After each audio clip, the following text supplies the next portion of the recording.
কড়াইতে তেল গরম হয়ে গেছে, তেজপাতা, পাঁচফোড়ন, কাঁচামরিচ দিয়ে দেব, জিরা, ধনিয়া, হলদি, মরিচ দিয়ে দেব। সবজি কেটে ধুয়ে রেখেছি দিয়ে দেব। মশলা ভাজা হয়ে গেছে, সবজি দিয়ে দেব।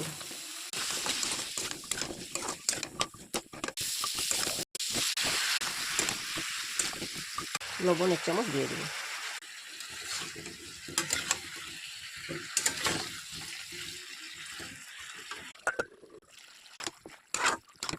বাঁধাকপি ধুয়ে কেটে রেখেছি দিয়ে দেব।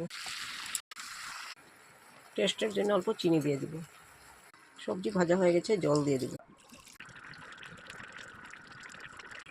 ঘি 1 চামচ দিয়ে দেব।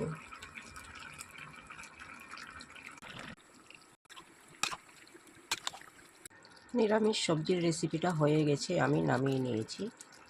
Thank you.